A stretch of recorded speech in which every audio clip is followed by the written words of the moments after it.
Hi everyone. Thank you so much for having me. I'm so delighted that I'm here today to share a little bit about Universiti Malaya. So I was told that I'm having a very strict time to share a lot of things actually about Universiti Malaya. But then due to the time that we have today, I may not be able to share everything. But I just would like to share the very important part about, especially on postgraduate studies at Universiti Malaya, which is we offer quite a number of programs at the moment. And I'm sure if let's say that you are looking for a university with a good ranking and with a good, I would say, affordability, Universiti Malaya in Malaysia is definitely one, right? So moving on to our presentation today. So I'm not going to be, covering everything as of for our presentation for today. So there are some here and there, some of the information that I would like to share with you, especially with regards to our programs that is offered at the postgraduate level. Now, just a little bit of introduction about Universiti Malaya. We were first found in 117 years ago, in 1905, and to date, we are offering quite a number of programs from science program, technology, engineering, mathematics, and even social sciences programs. So that's a little bit of our introduction on our history, and now I'm moving on to our ranking, which according to QS World University Ranking, Universiti Malaya is currently number 70, which says a lot about what we do here in Universiti Malaya, which what we do best. And the next one, according to the QS Unit Ranking University in Asia, we are number 8 at the moment. And as for the THE World University Ranking, we are at number 49 in Asia. And last but not least, this is with regard to our campus itself, in which according to the University of Indonesia Green Metric, our campus ranked at number 32 in the world. So this is just a little bit of our university ranking that we would like to share with everyone today here, because we believe that from the ranking itself, you can, simply reference that our universities is of a very quality and top-notch program that we're offering at the moment. So according to the QS University Subject Ranking, so these are some of the subjects that are being offered at a very high quality and high standard.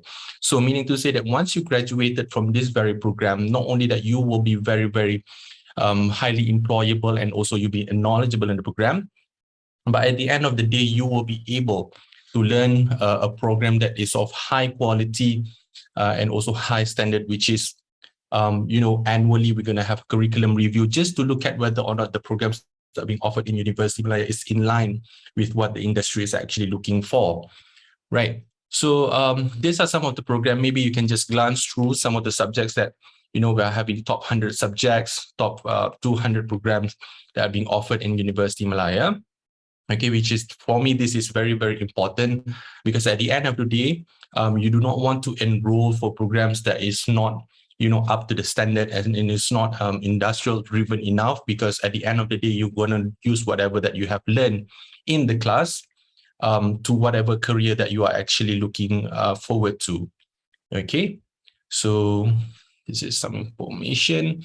Now, this is in terms of the enrollment at Universiti Malaya itself. I would also like to share this with you guys, in which we have quite a number of international students at the moment in Universiti Malaya, especially for postgraduate students. So Universiti Malaya is actually a melting pot of culture, in which we have over 3,000 international postgraduate students to date. So as you can see here, there's quite a number of students all around the globe, up to 80 countries in University of Malaya. Right, and in terms of employability rate of our postgraduate students, so as you can see here, it's really, really impressive that we are able to, put up the employability rate up to 87% in total, in which that those who graduated and those who are currently working in our postgraduate, among of our postgraduate students, those are very, very highly employable because of the programs that they have learned. To name a few, such as program in the Masters of Business Administration, Masters of Economics, Masters in Science. We even have interdisciplinary programs, in which, if let's say that you're not looking into one particular programs at the moment, you can gel together two programs, and you can have a study in interdisciplinary programs. Right, upcoming next one is some of the introduction to our academic programs. In Universiti Malaya, we have over 14 faculties, 2 institute, 2 academy, and 1 center, in which the very purpose of this learning institute is to offer undergraduate programs, postgraduate programs, and also foundation programs. So as you can see here, I would like to focus just on postgraduate program, in which in Universiti Malaya, like I said, if let's say that you could think of any programs throughout your day. Okay, so in Universiti Malaya in particular, we are having 84 master's degree program, which covering a whole spectrum of discipline of knowledge, and 6 different type of doctoral programs, 6 dual master's degree program, and 10 collaborative doctoral degree programs that I would like to share with everyone here today, because this is actually a vast opportunity for you to, come over to and be part of a community of excellence, right?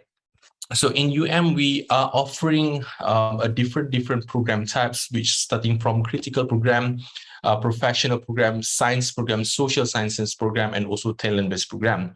So in the effort to ensure that everyone is able to come to Universiti Malaya and learn whatever knowledge or learn whatever subjects that they would like to, so Universiti Malaya is offering quite a vast of program, which is, as you can see, we have over 84 master's degree program and 6 different doctoral degree programs. And out of all this postgraduate studies program, is actually broken down more into some of the types of postgraduate programs, in which it could be divided into 4 main items, in which the first one is the program by coursework, program by mixed mode, program by clinical, and program by research. So as for the program by coursework here, it's basically you will be attending classes, you're going to have assignments, and at the end of the day, you're going to have to attend examination. As for the mixed mode, it's actually a combination of attending classes, doing an assignment, and at the end of the day, you are expected to write a dissertation. Meanwhile, for program by research, it will be entirely on the research itself. And as for program by clinical, however, you will be or you are expected to go for clinical trainings and whatnot at our very own teaching hospital, which is housing up to 1,000 bed at the moment. Right. So for those of you who would like to know what are the programs that are being offered actually at Universiti Malaya, I would encourage you to just scan the QR code here on the program info itself, and you'll be able to see these brochures on the left side of the slide. Okay, and you will be able to flip through and see some of the programs that are being offered at different faculties, in which I'm sure you'll be able to grasp a little bit more on what the programs being offered. And I'm sure that, I would love to explain a little bit more about the programs. However, maybe because of the time that's very limited, I may not be able to explain everything today. So for those of you who would like to, just to try and see how the application portal works, you may also scan the QR code on this, slideshow now, that is showing on the slideshow, and you can just try and create an account and see how to go through the application itself, because now the application is open. I would like to share a little bit more on the application itself later afterward. And this is to share a little bit on some of the top 10 academic programs, especially master's degree program with you guys, because some of you guys are applying for some of this program, when they're considering, furthering their study at Universiti Malaya. However, at the end of the day, it comes back to whether or not this program is actually on the top 10 of the academic program. The problem comes here when you are not sure whether or not your qualification is of, very good quality or very top notch and whatnot. So at the end of the day, if let's say that you are applying for this top 10 program, you must make sure that the quality of your qualification, your portfolio, and whether or not you are acing the interview itself. So these are some of the top 10 programs that you really need to put extra effort on if let's say that you really wanted to do this program, right? As for the doctoral degree program, these are some of the faculties, okay, which people are looking forward to apply for the program, especially Doctor of Philosophy at this particular faculty. So if let's say that there are a lot of people actually applying for this faculty, meaning to say that the placement may not be as much. Okay, program by research is a little bit different as compared to program by coursework and program by mixed mode. Because program by research, you will be assigned to 1 or 2 supervisors, in which at the end of the day you are required to work closely with them. So if let's say that there are hundreds of people applying for just one supervisor, you may not be able to get the placement to be assigned to this particular supervisor. So I will always advise students to just go to our website and look at what are some of the areas of expertise that you would like to discover and explore more on. And it's best if let's say that you have ideas on some of the specialty or subspecialty, because at the end of the day, we do not have someone who just do another Doctors of Philosophy with a similar subject or similar topics at the end of the day. So it is best if let's say that you are able to find out, or you could just do some reading on the journal articles and whatnot, so that at the end of the day, we know that this research student is actually worth spending time on, right? So just to share a little bit of some of the accreditation and recognition that we receive, not only locally, but also globally. As you can see here, some of the recognition that we receive, such as the Royal College of Surgeons of England, United Kingdom, Royal Society of Chemistry. So this is just to share a little bit that how our program is very, very highly regarded by not only local bodies and also international organization. So meaning to say that at the end of the day, once you have graduated from this very program, not only that you'll be able to work in Malaysia, for instance, you can go anywhere in the world because the program itself is being accredited not only in Malaysia, but also abroad. Meaning to say that you can use whatever qualification, be it master's degree or doctoral degree, not only that you'll be able to use it in Malaysia, but also you'll be able to use it abroad, right? So this is just a little bit of information on why accreditation really matters. So if let's say that you would like to find out more on why this information is very important, I would like to advise everyone to just go to, find out a little bit more on why accreditation is important, especially for postgraduate studies. Because at the end of the day, not only that you want something that is industrial driven, but also you would like to make sure that whatever programs that you're actually applying or studying in is actually able for you to make use of it in your career in the days to come, right? So these are the enrollment itself. We have 3 intakes at the moment, in which it is one is in October, the second one will be in March, and the last one will be June, especially for program by coursework, mixed mode research, and also postgraduate diploma, which is, however, this is open only to local applicants. The program will be offered only in October and March, right?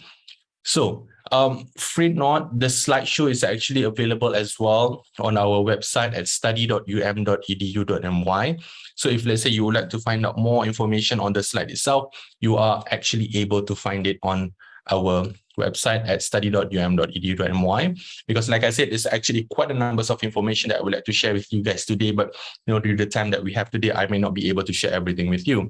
So this is some on the duration itself. Medium use, okay, it will be depending either if let's say you're taking a program in Malay language, so Malay language will be used, but predominantly the program that being offered at Universiti Malaya will be taught in the English language. So either you want to use in Malay, English, and Arabic, this will be more inclined toward a program by research, meaning to say that you can choose whether to write in English or whether you want to write in Arabic or you want to write in Malay language, okay? So this is the class arrangement. If let's say that you're working, most of our classes are being offered after working hour, especially those if let's say you're working in Malaysia, right? So I don't want to go through so much on the entry requirement just yet, because, I just want to keep, our presentation today a little bit lighter, okay? Maybe just to share a little bit on the English language requirement itself. We're not very rigid on this, however. We not just take just one, either IELTS or TOEFL. So there are actually quite a number of other English requirements that we do accept as well, such as the Malaysian University English Test, Pearson Test of Academic English Test. Yes, we do accept that as well. And also Universities of Cambridge English. And last but not least is the General Certificate of Education A-level. We do accept that as well, right? So, and the best part is, if let's say that you are applying for postgraduate studies, exemption may be granted for you. If let's say that you're coming from a country that speaks English language, okay, or previous study was conducted in the English language itself, okay, or either one of these two, requirements being fulfilled, you are able to actually get an exemption for it. Okay. So, especially for those of you, if let's say you are applying for program by research, it is really important for you to prepare a research intent, which covering this 7 item, right? So if let's say that you already have a research proposal ready, what you can do is that if you can see on the bottom part of the slide itself, this is the website where you can go and find out a list of potential supervisor or supervisors in which you can see their contact details and their areas of expertise. So like I said earlier, if let's say that you already know the specialty or subspecialty that you would like to do, it will make your life much easier, in which that you will be able to decide who you would want to, approach and ask whether or not this research proposal is okay, or whether you are okay to take me in, as your research student, because at the end of the day, it will help you to heighten the chances of you getting an enrollment rather than you applying directly to our system itself without getting an agreement, right? So this is some of the procedures, right? I also would like to share with you guys. So now the March intake is actually currently open. So if let's say that you would like to submit your application today, but before you submit any applications on and whatnot, you can go to our website first, at study.um.edu.my. Find out a little bit more on the programs on offer, whether this program is suitable for you and whatnot. And you can still apply now because the application is actually open starting from 1st of September until 31st of January 2023. And the class will commence in March. Okay. So there are 82 programs being offered, the full-time programs, and there'll be 2 part-time programs will be on offered for you as well from the Institute for Advanced Studies. Specifically, IAS or Institute for Advanced Studies, they are more inclined toward interdisciplinary programs, and also Faculty of Education, in which Doctor of Philosophy is also offered as a part-time program, right? So you can also apply for program by research, in which, like I said earlier, you need to fulfill all the 7 items in order for you to apply for the programs, right? We do have, for those of you who are actually looking to enroll into our clinical master's degree program, if let's say you already have, qualification in MBBS and you're actually working in the clinical, departments, field of studies and whatnot. So you can also apply for this intake, in which application is now open at the moment. Okay. And if let's say that for those of you who are actually looking at enrolling into our October intake, is actually open still, in which application is extended. So you can choose whether to enroll in March for March intake, or you want to enroll for October intake. So basically the program by research is open throughout the year. You can apply at any time and you can enroll at any time, depending on the discussion that you have between you and your supervisor, right? So just to share a little bit of our, dual master's degree program that are on offer at Universiti Malaya.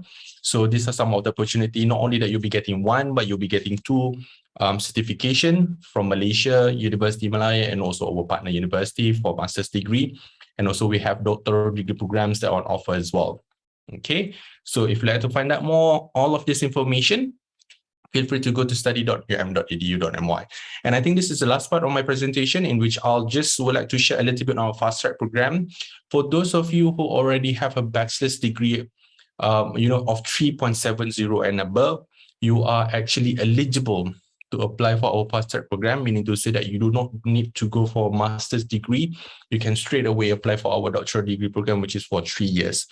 As long as you fulfill these entry requirements, to have a bachelor's degree of 3.70, pass the interview and presentation of research proposal, and last but not least is pass English language proficiency requirements for international applicants, right? I think that's about it.